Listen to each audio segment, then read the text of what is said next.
Yasodanandana Rajajanaranjana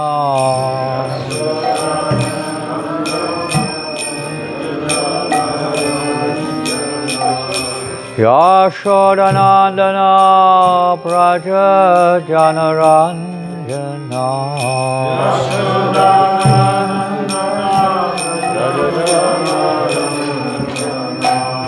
Yashodanandana Prajajanaranjana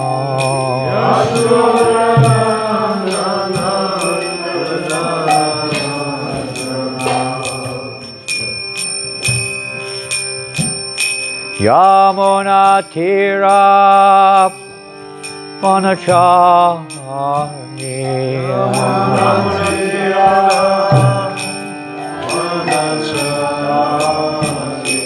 Yamuna Tira Vanachari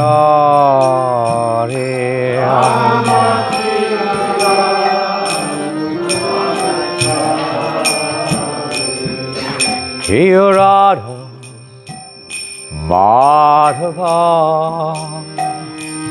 Kunja Bihari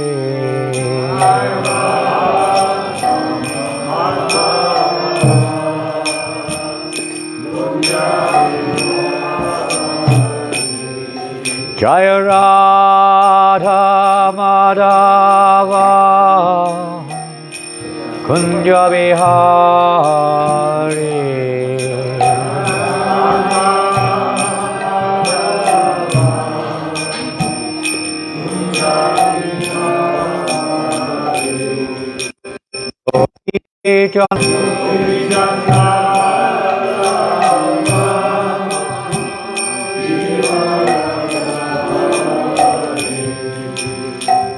Yasodanandana Brajajanaranjana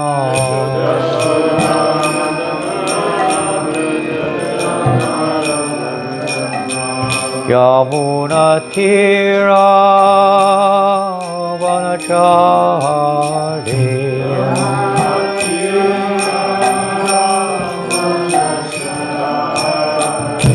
Yamuna Tira Vanachari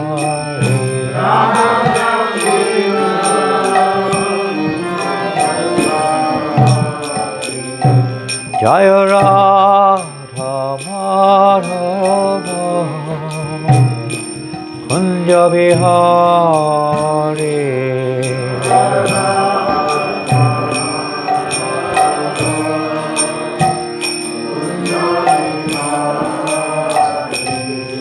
Jaya Radha Madhava Kunja Bihari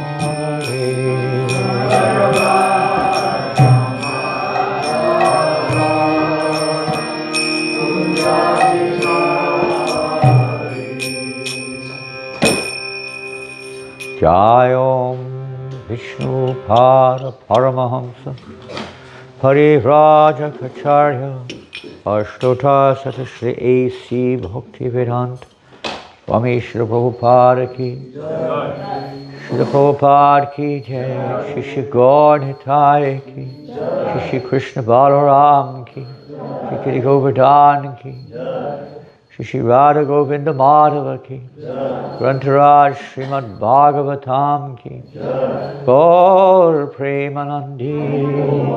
All glories to the assembled devotees. All glories to Sri Guru and the Sri Gauranga. All glories to Sri Prabhupada. Nama Om Vishnu Vidaya Krishna Prashtaya Bhutale Srimate Bhaktivedanta Swamiti Namane. Namaste Saraswate Deve Gauravani Pacharine Nirvasesha Sunyavadi Pastachare Shatari.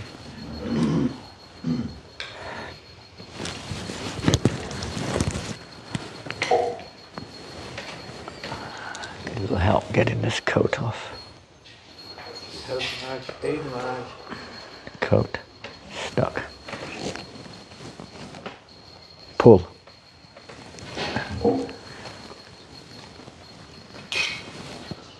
It's easy.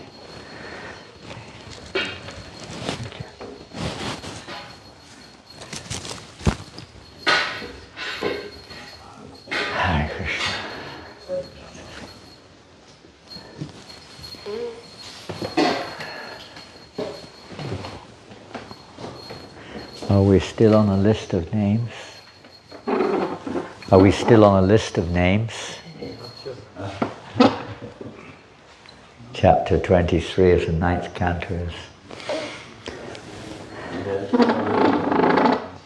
First we approach the devotees, the names of various kings and devotees. Then we'll come to Krishna. This is a lineage which will bring us up to remembrance of Krishna. Om Namo Bhagavate Vasudevaya. Om Namo Bhagavate Vasudevaya. Om Namo Bhagavate Vasudevaya. Om Namo Bhagavate Vasudevaya. Om Namo Bhagavate Vasudevaya. Srimad Bhagavatam somewhere? I don't think so. No, it doesn't look like the Bhagavatam. Says temple room.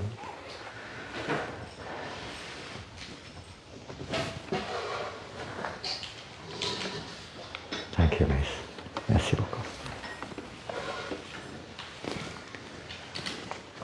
I'm sorry I missed yesterday's class for various reasons, but I believe that Nitai Gaurasundar Prabhu covered text 21. Is that correct? Yes, read the 21. With the purport? Yes. And many verses before, of course. Yes. And then you read the 22 as well. 22? The son of Haihaya was Dharma. Yeah. What's on the board today? 31, 22, 20, 22, 23 to 31. 23 to 31, okay. So, which one's on the board? 23, Durmado, Badras. Okay. Yeah. Durmado. Durmada. Hare Krishna. Let us repeat. Durmadaha. Badrasenasya. Danakaha. Kritavirya suhu. Kritagnihi.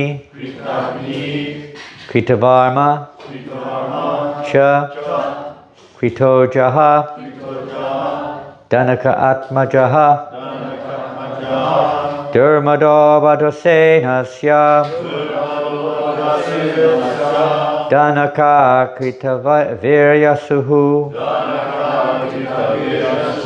Kritagni Kritavarmacha. Kritoja Danakatmajaha.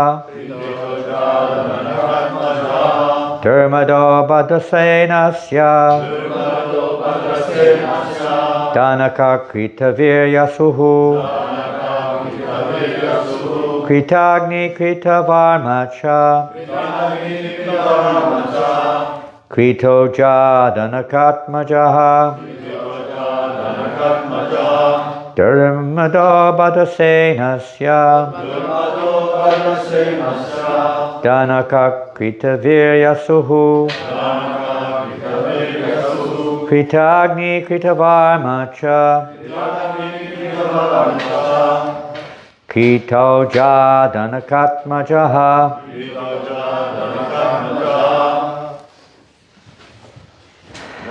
Durmado Badrasenasya. Danaka Kritaviryasu. Kritagni Kritavarmacha. Kritoja Danakat Naja. Durmado Badrasenasya. Danaka Kritaviryasu.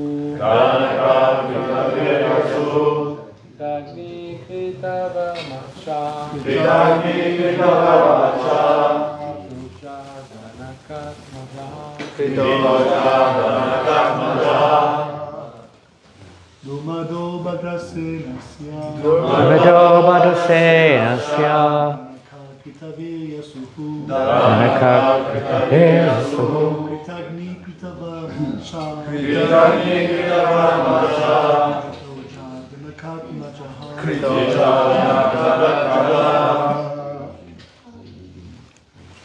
Ladies.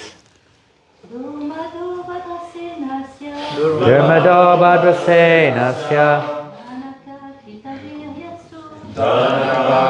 Vimasu Kritagni Kritavarmacha Kritoja Danakatmajaha.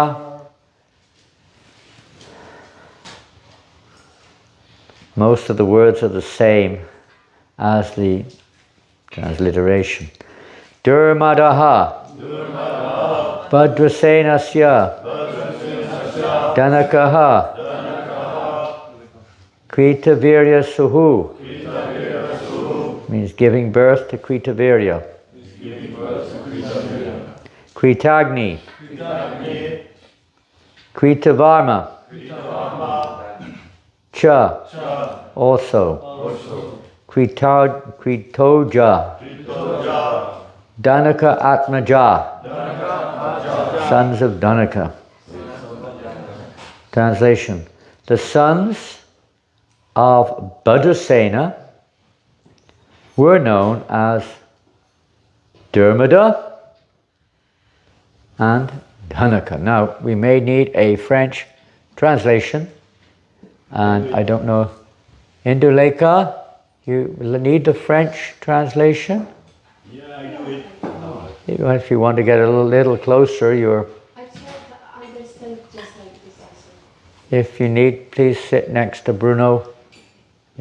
Anybody else would need a translation?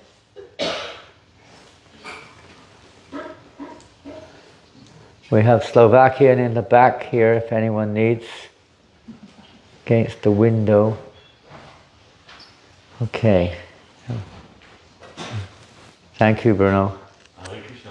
And thank all the devotees for your association this morning.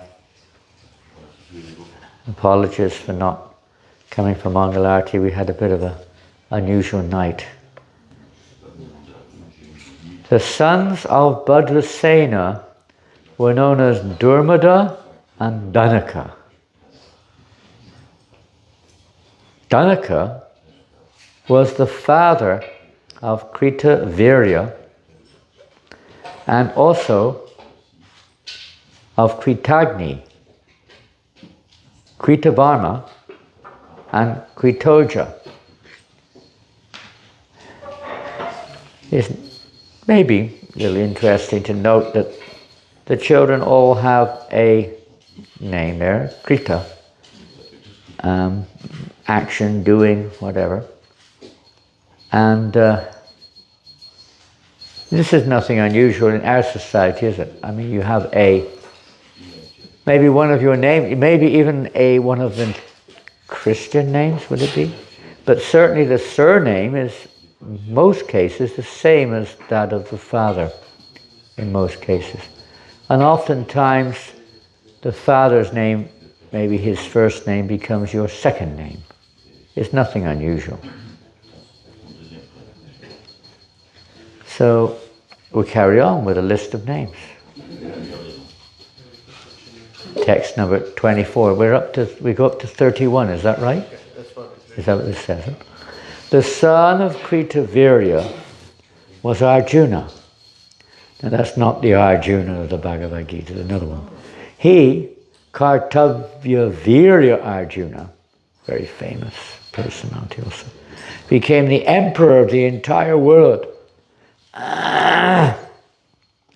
consisting of 7 islands, and received mystic power from Dattatreya, the incarnation of the Supreme Personality of Godhead.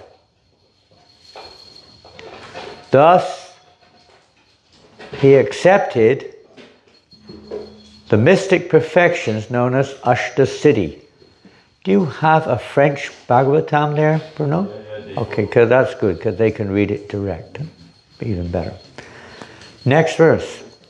No other king in this world could equal Karta Virya Arjuna in sacrifices, charity, austerity, mystic power, education, strength, or mercy.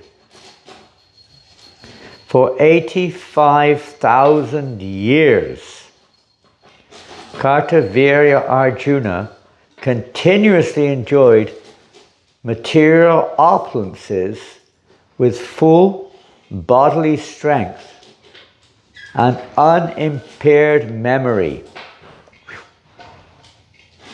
In other words, he enjoyed inexhaustible material opulences with his 6 senses. I can see Jyoti getting very excited here. Sounds good, huh? It sounds very nice. Can you imagine, Madan Gopal? How many years? 85,000 years enjoying your senses with inexhaustible material opulence. Very strong person, ruling the whole world. Of the 1,000 sons of Kartavirya Arjuna, only 5 remained alive after the fight with Parashuram. Well, that's another big topic, which is discussed, I think, elsewhere. That's a whole subject in of itself. Huh? The danger of becoming proud. You may be very powerful. You may be even the president of New Mayapur. Can you imagine? President of New Mayapur. We have to be careful not to become overwhelmed with pride. Huh? Huh? Whatever the cause may be.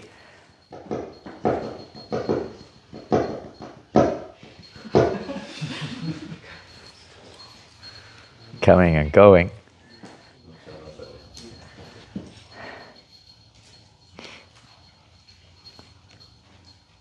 Next verse.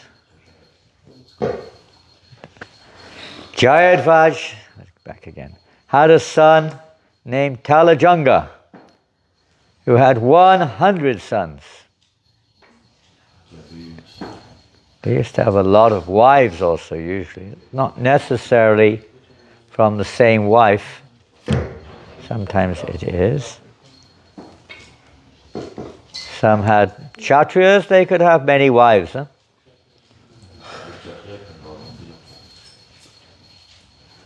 All the Kshatriyas in that dynasty, known as Talajunga, were annihilated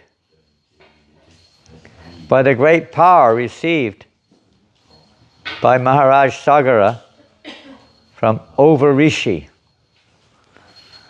Of the sons of Talajunga, Vitihotra was the eldest. The son of Vitihotra, named Madhu, had a celebrated son named Vrishni.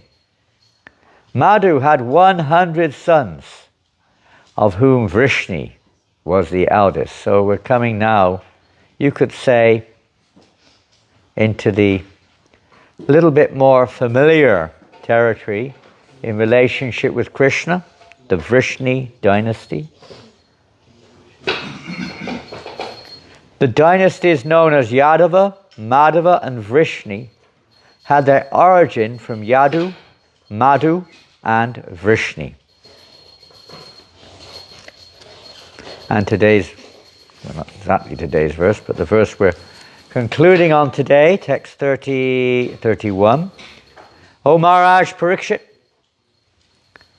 because Yadu, Madhu and Vrishni, each, this is the verse by the way, you can read it in the book, each inaugurated a dynasty. Their dynasties are known as Yadava, Madhava, and Vrishni. The sons of Yadu, named Kroshta, the son of Yadu rather, named Kroshta, had a son named Vijinavan. The son of Vijinavan was Svahita. The son of Svahita, Vishadgu. The son of Vishadgu, Chitrarata. And the son of Chitrarata, Shashabindu. The greatly fortunate Shashabindu, who was a great mystic, possessed 14 opulences and was the owner of 14 great jewels. Thus he became the emperor of the world. And there's a purport by Srila Prabhupada. In the Markandeya Purana, the 14 kinds of great jewels are described as follows. They're not quite what we would expect. You would possibly answer emeralds, diamonds, rubies, and so on. But here's what the 14 kinds of great jewels are. 1, an elephant.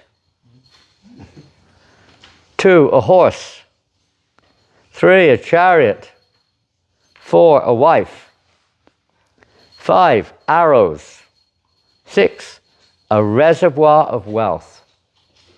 7, a garland. 8, valuable costumes. 9, trees. 10, a spear.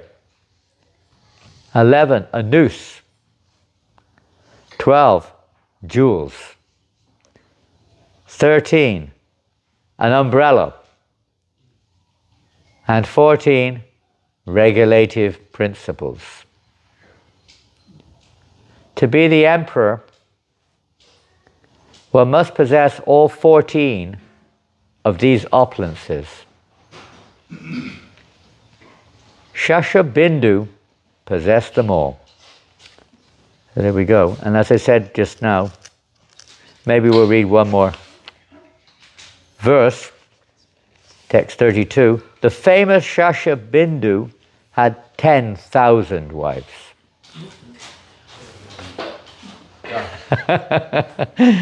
This is almost inconceivable. We may be able to conceive of, hearing in recent times persons who had several wives. I don't know what the present situation of the world is. Some parts of the world, they still allow, or it still happens, a man has several wives. But it's not very common. In the Western world, it's illegal, at least at the same time. They may change 50 times in a lifetime, but at the same time it's illegal. In the, perhaps still, I don't know. I know I was thinking of the other day, for some reason we were discussing some of the cultures, maybe in Islam, some of the powerful sheikhs, they have many wives. In India, it's still going on, it's still there, although maybe not legally, but it still goes on, I don't know. In many countries it goes on still.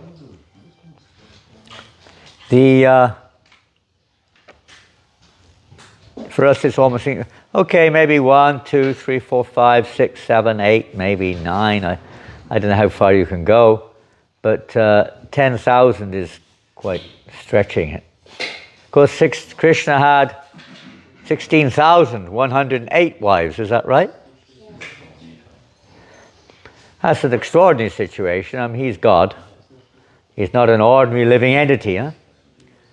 We struggle. Even in one small family, there's struggle. Huh? One man, one woman. Struggle to maintain, huh? Oftentimes. What to speak of 10,000. You have to care for 10,000 if you happen to be the husband.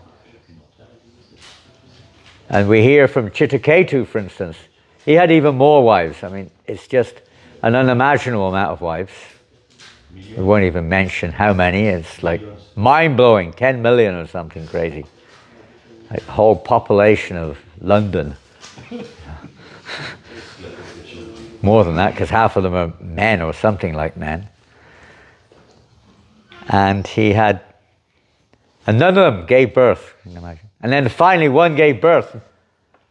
What was the result of that? The other 900, whatever it is, 10 million, 9,999,000 or whatever, became somewhat ignored. You can't ignore, you've got to be careful.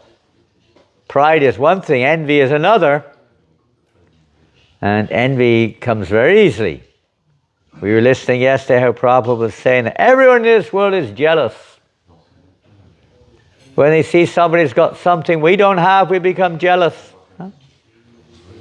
Whether it's knowledge, respect, beauty, strength, fame, whatever opulence it may be, which really has its, you could say, origin, residence in Krishna, is reflected in conditioned souls due to their karma.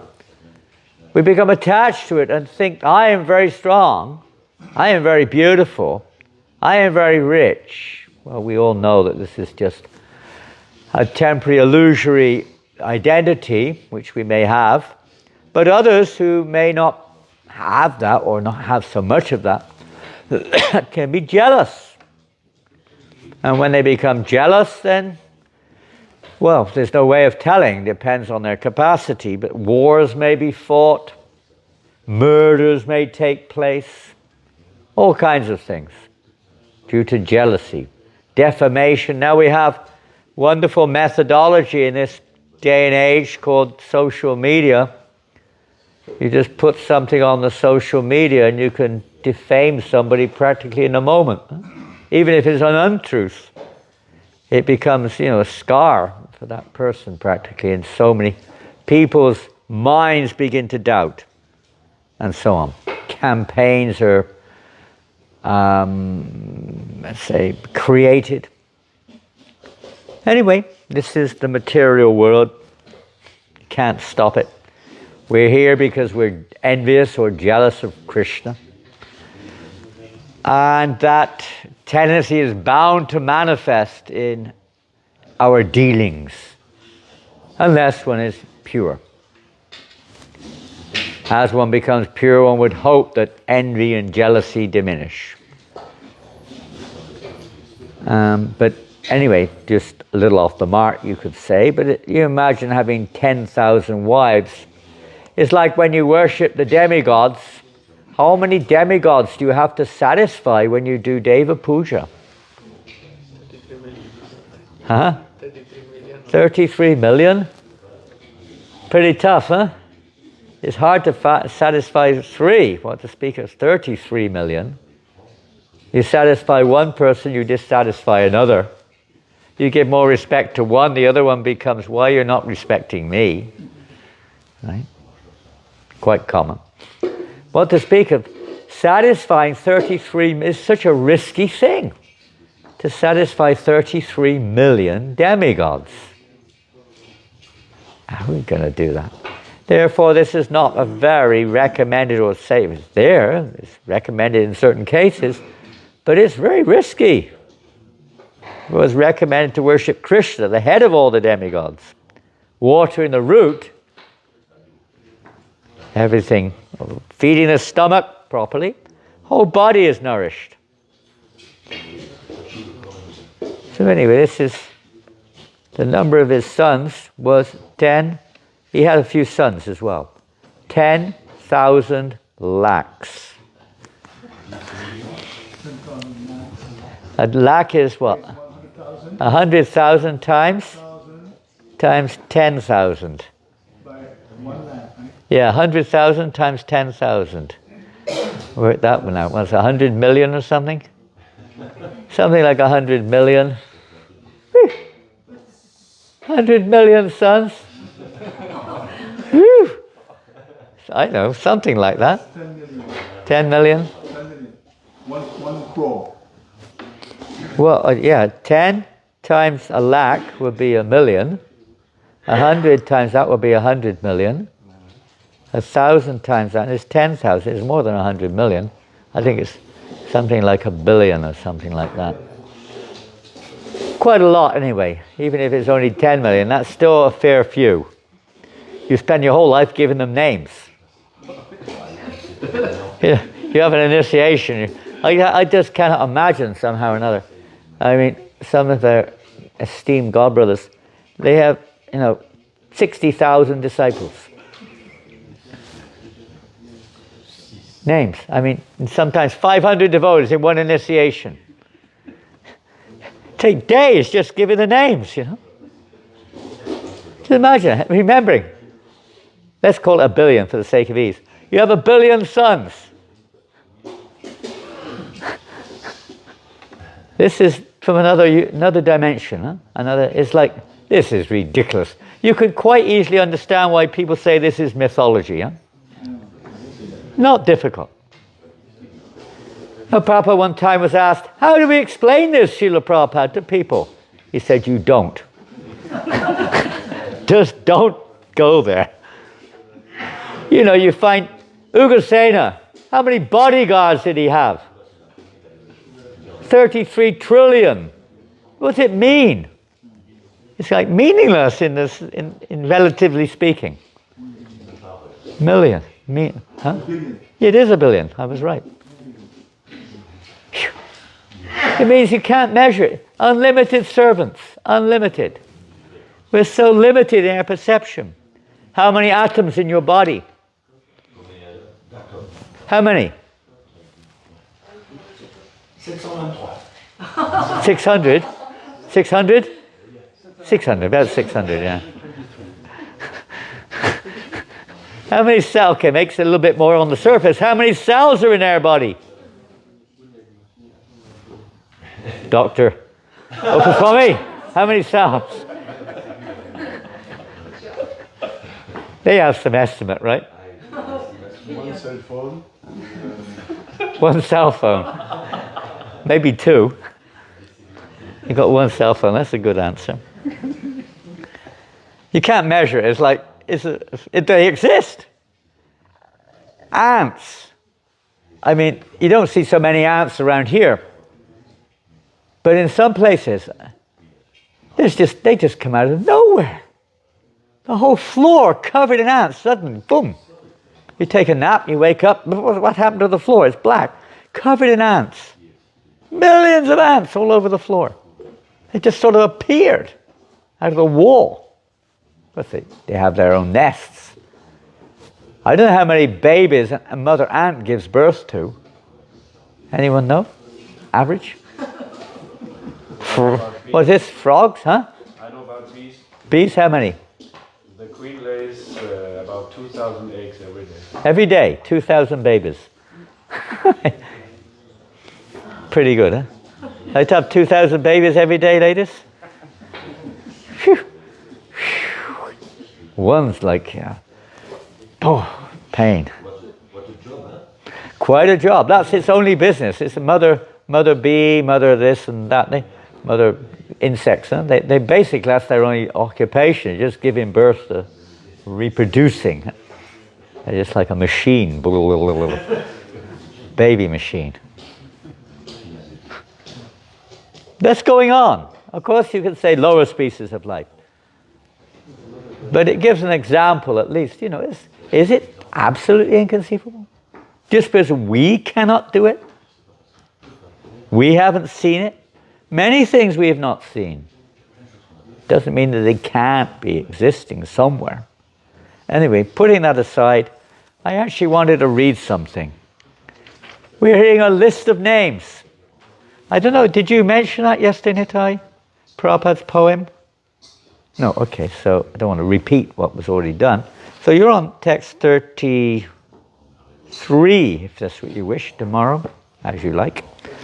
33, whoever does the board. I want to list, because many of you are familiar with this term, a list of names. Where have you heard this term? You may have heard it in the material sense of the term, a list of names in your ancestry, but where else have we heard this? In our Krishna conscious movement, especially from Srila Prabhupada, where have we heard this term, a list of names? Yeah, when he was retiring himself, he looked back at his life and he just mentioned to himself, whatever is left of my life is just a list of names. Yes, he wrote one offering, poem, bhajan, call it what you will, called Vrindavan Bhajan. This was written in 1958. Pardon? Prabhupada wrote this. 1958. No, 58. Vrindavan Bhajan. Yeah. And just before he took sannyas, in 1959. So he wrote this poem. And it's quite well known to devotees who've been around for a while. And it's a deep meditation. And relevant to all of us. We're all, in a sense, in a similar position. Prabhupada writes, I am sitting alone in Vrindavan Dham. Prabhupada was literally sitting alone at that time. He had no followers. He had no movement per se. He had no regular supporters, friends. He was basically alone.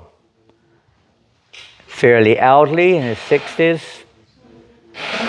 A sadhu, like many sadhus in the eyes of the public. Living in Vrindavan, spending his retired life. We're looking at it from the perspective of the perhaps others who would see him. No one would contemplate the future. Prabhupada, of course, had an absolute mission within his heart. But no one could pick that up, practically. In this mood, Prabhupada said, I am getting many realizations. Sometimes when we feel alone, we feel destitute, we feel confused, bewildered, we turn to Krishna. Sometimes that's when we get deep realizations. I have my wife, Prabhupada said, sons, daughters, grandsons, everything, but I have no money. In this material world today, if you have no money, you don't stand very well. So they are a fruitless glory. Krishna has shown me the naked form of material nature. In fact, we have nothing really, do we? We think we have bodies, we think we have some shelter, some family, some wealth, something. But in reality, we have nothing. Sometimes it's said we have to be like that. We have to be naked before the Lord. It doesn't mean... I remember I was giving a class at the Manor in 1975, and the class finished. Maybe you heard this one. The class, and everyone went for breakfast except for one hippie boy. Yeah, famous story. Huh? Famous story. Is it? Very famous. You've heard it? Really? Well, this is quite amazing. I didn't know it went that far. I saw it. You were in the class? I know. It happened in reality. There was a boy in front of the deity. Yeah, well, I was the one who was there. I finished the class, and I talked about, surrendering everything to Krishna. That was the topic. That was the verse. So afterwards, that day I went to the back to organize the flower vases on the side room of the temple. Everyone else had gone, practically speaking, maybe one or two devotees were there. And this boy was there, and he came in front of the deities, and he stripped naked. And he offered his clothes to the deities, his smelly jeans and t-shirt and everything else that he had on. I was on the staircase when they came knocking out. Okay, you were outside. I was inside. I was in the temple room. Because the women came rushing out of the temple. He was naked. His long-haired guy stood right in front of Radha Gokulananda, stark naked, offering his dirty clothes to the deity. Offering everything to Krishna, that's all he had. What the deities, who knows what was going on there. quite a shock for the devotees. It's not the first time that someone went running in the temple naked, by the way. But this was specific because he thought, offer everything to Krishna. That's his simplicity. So in one sense, you could understand, oh, Krishna, maybe Krishna, thank you very much. Who knows what he said? Krishna sees what he wants to see. We see what we see. He sees what he wants to see, you could say. Oh. So naked, but that doesn't mean we, therefore, it means free of all these layers of ahankara, false ego, huh? Just like when King Prataparudra, Krishna, Lord Chaitanya was not giving him darshan. Huh? The king was feeling so devastated, helpless, hopeless. He was ready to commit suicide. He felt so wretched. Sarvabhauma Bhattacharya was keeping him alive, basically. Promised, Rath Yatra's coming very soon. The devotees are coming very soon. Why don't you appeal to the devotees? Maybe Ramananda Roy. He's so close to Mahaprabhu. The devotees will come from Bengal. Ramananda tried it. The king, Prataparudra, tried everything. Nothing worked. No, Lord Chaitanya, I will not see a king. He might be a devotee, but still, I will not see him. Imagine how he felt. Like Bhaktisiddhanta Maharaj, when he was trying to be initiated by Gaur-Kishore Das, to hell with my knowledge, to hell with it all, if it prevents me from getting the mercy. Eventually, when Rath Yatra came, Sarvabhauma gave him the secret. Huh? Of course, it was already decided by Mahaprabhu when he saw the humble service of King Prataparudra, sweeping the floor without pride. But the final point, Sarvabhauma told him, so now Lord Chaitanya is in the garden taking rest. During the Rath Yatra, it stops at Balagandhian garden, the Lord goes in, and said, now is your time. Take off your royal dress. Take it off. Not naked, not like the boy in London. Don't go in there naked. Put in a lungi, a sadhu dress, simple dress, and then enter the garden. And of course, it worked. There's more to it, but it indicates, that we have to let go of this false identity. Naham vipro nachanara pritinapi vaishona srutu. There were none of these designations. We're not men, women, kshatriyas, vaishyas, shudras, brahmins, nothing. We may work with that designation according to guidelines to purify us, but ultimately we have to become free, understand our real designation, free of all false designations, and surrender ourselves with no personal agenda in front of the Lord. The naked form, so material nature is ultimately, we're stripped of everything eventually, even in the material world. But because we're attached, we get another body and we develop another coat, another covering. By His strength, it has all become tasteless to me today. All these material interactions, whether it's a taste, of course prasadam is different, devotional services you could say different, but in terms of taste, indifferent, tasteless. People live, don't they? They sit around, taste, eating food, talking about social events, talking about politics, talking about health, family, wealth. So many subject matters they have. Huh? But for one, with this realization, Prabhupada's talking like this, it's become tasteless. No longer a taste for it. Even without Krishna consciousness, some people get this realization how tasteless the material world is. It's just so shallow, with a bitter pill at the end. Yasyaham managrinami harisheta dhanam shanai.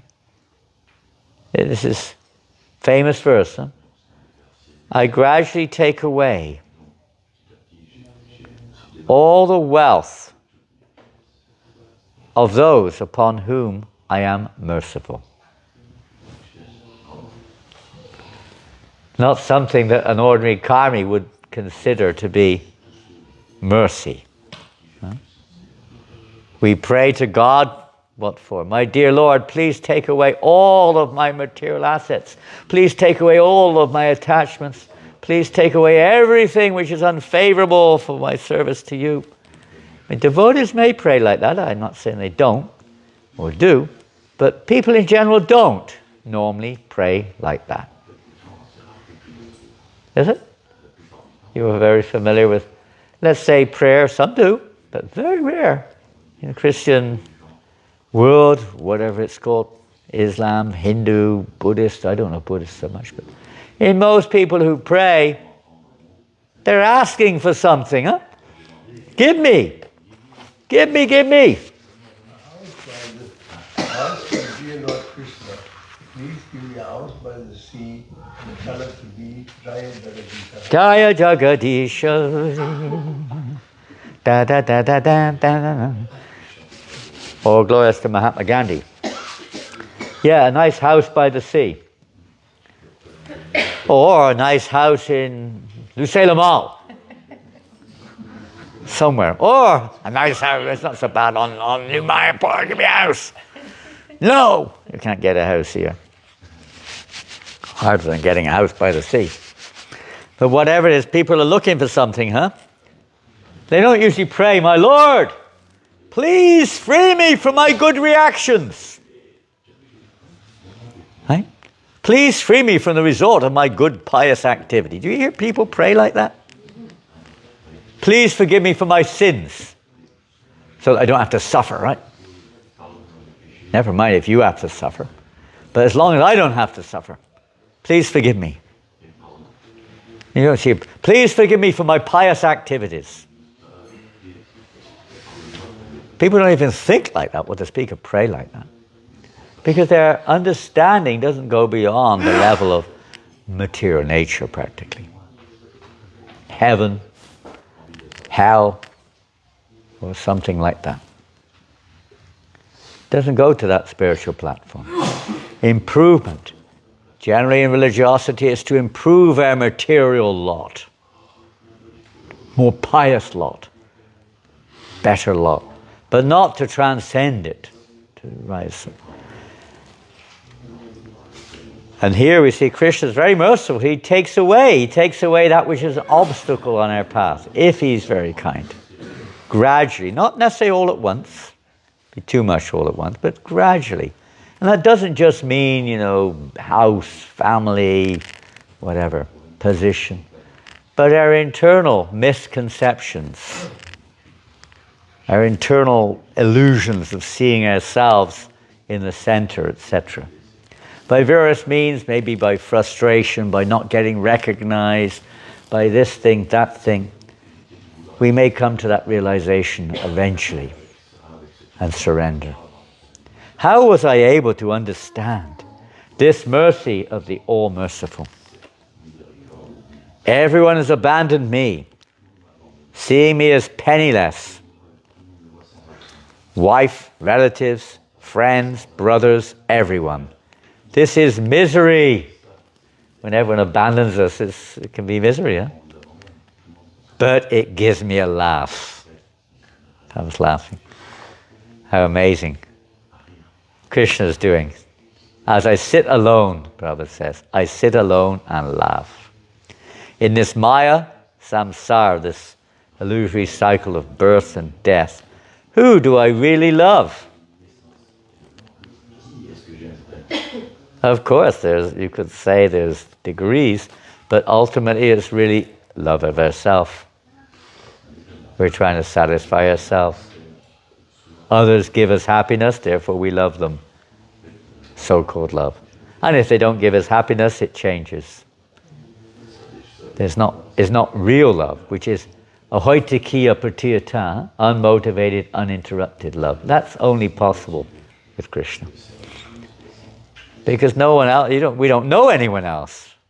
Everyone else, what do we know? Their body, their mind, always changing. Huh? It's not the real self. Always changing. And their minds are changing and the relationship changes. And we see constant changes in relationships are going on. Where have all my loving father and mother gone now? Where have they gone? How many mothers and fathers have we had? And where are all my elders who are my own folk? Who will give me news of them? Tell me who. Who will give me news? We don't know where they are. Many of us have lost our parents or family members. Where are they now? Tell me. Probably say, where are they? We may have some idea or not, but we don't generally know. Where are they? They're somewhere. Not the body, but the soul. All that is left of this family life is a list of names. A long list of names. You can trace it back. In really speaking, we're all related. If you really trace lineage thoroughly, we're all family related. Although it may be very distant. We wish we weren't sometimes. But it's a fact. A list of names. What is the value of that list of names? Everyone, like the froth, probably gives a beautiful example, like the froth on the sea.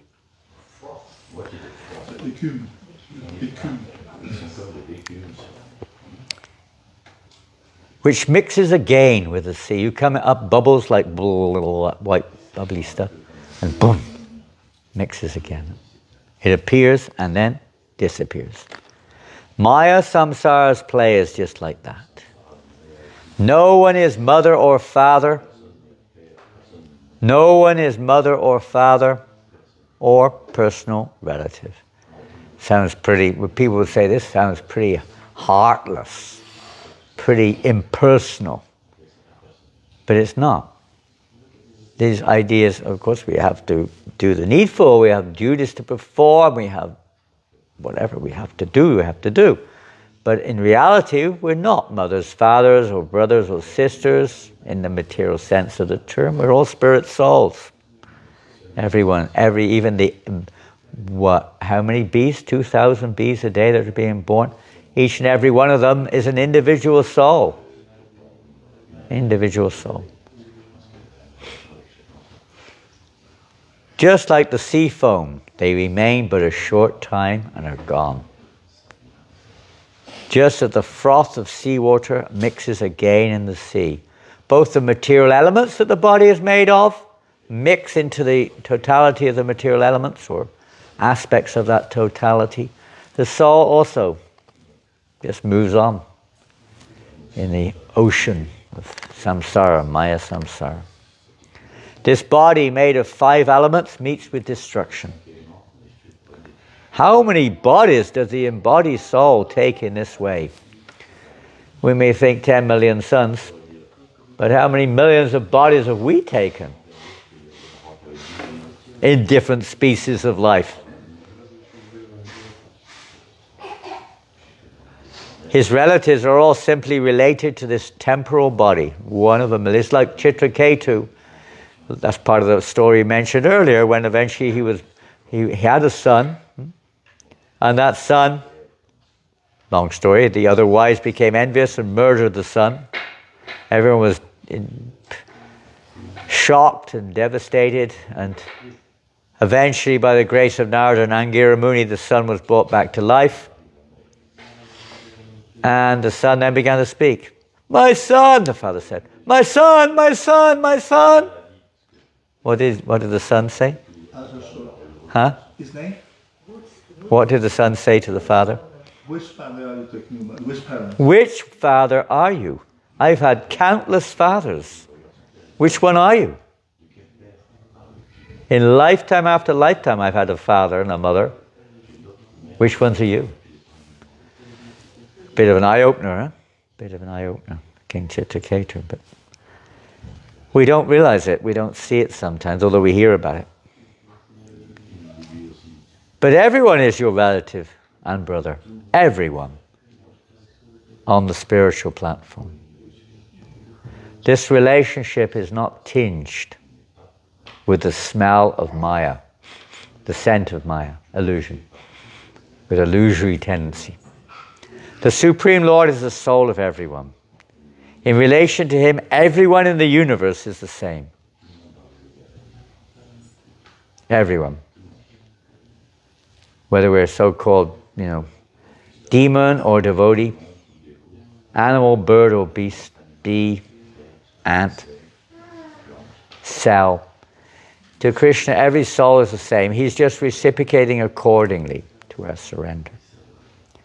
The Supreme Lord, all your relatives, brother, all the billions of jivas, when seen in relation to Krishna, they are all in harmony. This is the underlying secret, you could say, of this article, this poem, this bhajan. Relationship with Krishna. Then there is harmony. This is the secret of our endeavors in Krishna consciousness. Forgetting Krishna, the jiva desires for sense gratification. And as a result, he is firmly grasped by Maya. We could read on, but I want to go to the last few verses. There's some amazing. You want to read it? It's called Vrindavan Bhajan. It's quite long. There's about 30 verses. That was the first 4. I'm going to go to some of the last ones now. In relationship to, you could say, mission. The 6 Goswamis, Prabhupada writes, verse 25, came and preached religious life, true religious life, in Sanatan Dharma. Activities which lead to our eternal understanding or realization of our constitution. They saved the process of devotional service on the order of Lord Chaitanya. They are all eternally perfect associates of the Lord and always remember Radha and Krishna. Remembering them, all the conditioned soul's sins are cleared away. By remembering these great personalities, can clear away our sins. Sins don't just mean reactions, it means the tendency to commit activities which are reactionary. But if he tries to imitate them, taking on their dress and characteristics, he becomes the plaything of Maya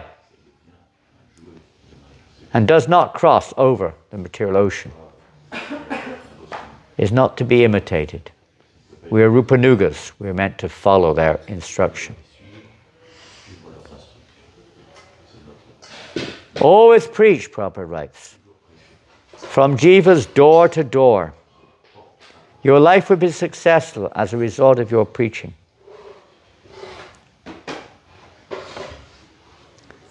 Shri Daita Das, that's Srila Prabhupada's Guru Maharaj, Srila Bhakti Siddhanta Saraswati Thakur, gave this instruction. Chant Hare Krishna loudly. This is my initiation. Kirtan is not just drums and kartals. The sound of kirtan is not this modern system. Anything favorable for devotional service is all Madhava. And the only enjoyer of the 3 worlds is Yadava. Maya's pride and joy, of course they didn't have the modern technology in those days, the radio was the big thing. Maya's pride and joy, the radio sound. Destroy them all. I would say destroy them all by forceful kirtan. Maya's in all these newspapers. News of the world. Preach that throughout the whole world. Preach it throughout the whole world. Sitting alone in your room shouting, you may increase your bile secretion, He's talking about those who want to hide away and think that they can, force their way, as we heard from Preacher probably the other day, knocking on heaven's door. It's not to be forced. We may think, well, I can make my own process and do this, and I will get the result. Sitting alone in your own room shouting, you may increase your bile secretion, but in 10 million births, Sri Hari will not be pleased. Sri Hari is no one's father's property. Come out of your cage. Stop making objection. Everything belongs to Sri Hari, and Sri Hari belongs to everyone. Chant the Hare Krishna mantra loudly. By the performance of Sankirtan, there will come remembrance automatically. Then there will be Nirjana Bhajan manifested in the heart spontaneously. Srila Prabhupada Ki Jai. That's just the beginning 4 and the last 4 verses of his poem. Deep reflections, huh? Yeah, too deep. Too deep, yeah. I'm going to drown. We may not be able to dive in immediately, but at least we should be aware. Basically, that's what Prabhupada has done when he created this movement. You were thrown in a deep end. On many of us, on my first time I ever entered a temple, besides being packed full of prasadam during the first hour, the next hour was on Harinam Sankirtan on Oxford Street. Just thrown out there, with no knowledge of anything. Straight out on Harinam. That's how it was. As soon as the Harinam's over, immediately engaged in further services. Making incense. And then straight away, shoveled into the evening program. And then more prasadam shoveled into you. Thrown in the deep end. Didn't have time to think, practically. After think, what happened? 8 hours later, what happened? Wow! I go, woo, whirlwind. You see these cyclones, and sometimes there's, in the eye, the boats, they get swirled in. It's like that, the movement was like that, get swept up in a whirlwind or whirlpool of enthusiasm. There's no question of, no, just boom, boom, boom. We're going on Harinam, and boom, straight up the door. I said, what's Harinam? The voice said, ecstasy and bliss. Straight up the door.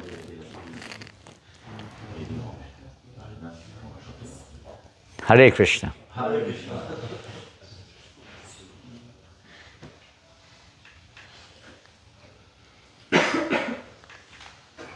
Okay, ready to go? No, we want more. Let's go, let's get out there. Harinam all through the fields and the forests everywhere of New Mayapur. That's also Sankirtan. Looking after the cows and the land and chanting Hare Krishna, and looking after the temple, worshipping the deities and chanting Hare Krishna. Just get into it. Okay, any questions?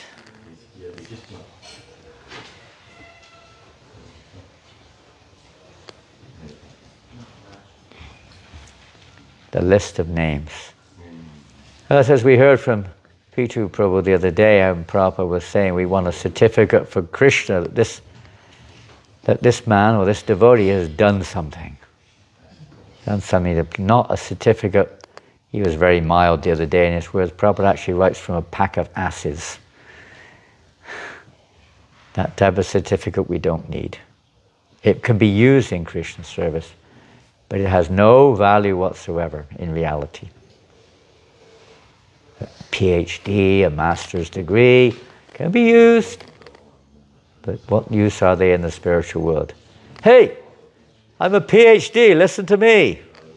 Hey Sabal, I'm a PhD. What difference does it make? Okay, here you go, here's a lunch pack. Get out there and look after the cows.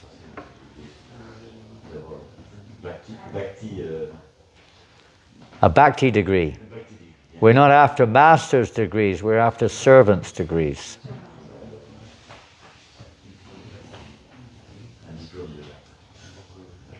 We have Bhakti Shastri degrees, Bhakti Vaibhav, Bhakti Vedanta, Bhakti Sarvabhauma.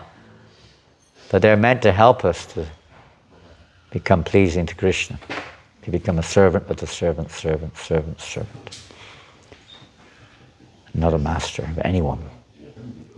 When Prabhupada was in London, there were some nuns, they asked, "Are you the spiritual master of this movement?" And Prabhupada very quietly answered, "No. I'm the servant of this movement."